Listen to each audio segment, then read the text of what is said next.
Olá, eu sou Pedro Henrique Golas de Oliveira, da turma 71, e hoje eu vou falar sobre a imigração judaica no Brasil. A imigração judaica no Brasil foi um movimento migratório que teve início com a colonização do Brasil. Em 2010, o censo do IBGE mostrava mais de 100 mil pessoas da religião judaica no Brasil, mas o número de descendentes que não praticam mais o judaísmo é incerto.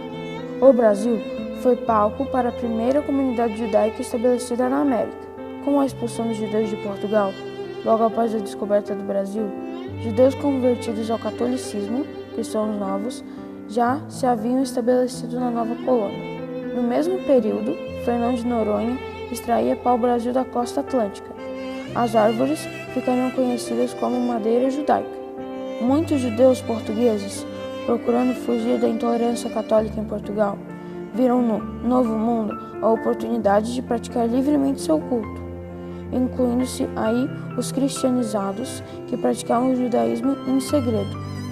Martim Afonso de Souza era um dos cristãos novos que chegavam ao Brasil no século XVI, como governante de uma das capitanias hereditárias. Mais judeus pioneiros chegaram ao país na época das invasões holandesas do Brasil.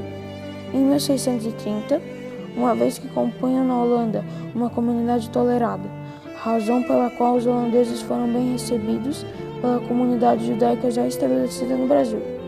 Com a expulsão dos holandeses, a maioria dos judeus estabelecidos no Brasil fugiram para os Países Baixos ou outras possessões holandesas, como as Antilhas e Nova Amsterdã, que posteriormente seria renomeado como Nova York, após ser cedida aos ingleses.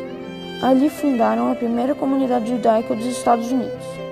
As últimas informações sobre a presença desses judeus ibéricos no Brasil datam de meados do século XVIII. Nessa época, com o desenvolvimento da mineração na colônia, milhares de portugueses se deslocaram para a região das Minas Gerais, entre eles um número considerável de cristãos novos. Através da Inquisição, muitos desses sefarditas foram julgados, enviados para Portugal e condenados à prisão. De fato, muitos desses cristãos novos não mais mantinham ligações com o judaísmo, mas, por serem ricos comerciantes e mineiros, eram acusados de praticar o judaísmo por seus inimigos e dificilmente se livrariam das condenações de Inquisição. Com a proclamação da República do Brasil, uma Constituição foi promulgada, garantindo a liberdade religiosa no Brasil, o que facilitou a vinda de imigrantes judeus. A maioria desembarcava no Porto de Santos e rumava para a cidade de São Paulo, onde rapidamente constituiu-se uma próspera comunidade de comerciantes judeus.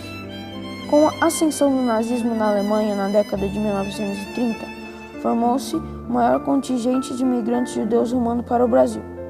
Além de São Paulo, principalmente no Bom Retiro, os judeus marcavam presença no Rio de Janeiro, no sul do Brasil e em outras partes do país. Alguns imigrantes judeus foram perseguidos por Getúlio Vargas, pois fundaram bibliotecas para a discussão do comunismo e tiveram um papel importante no PCB.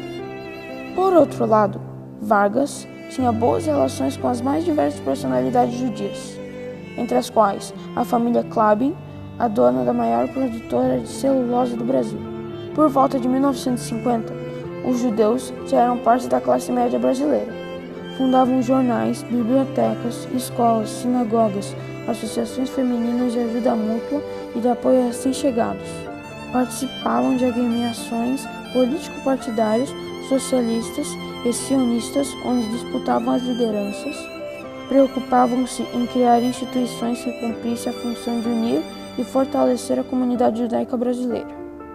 Familiarizados com a sociedade e outros costumes do país, esses judeus brasileiros, assim como já haviam feito descendentes dos imigrantes no início do século, passaram a participar de todas as esferas da vida brasileira.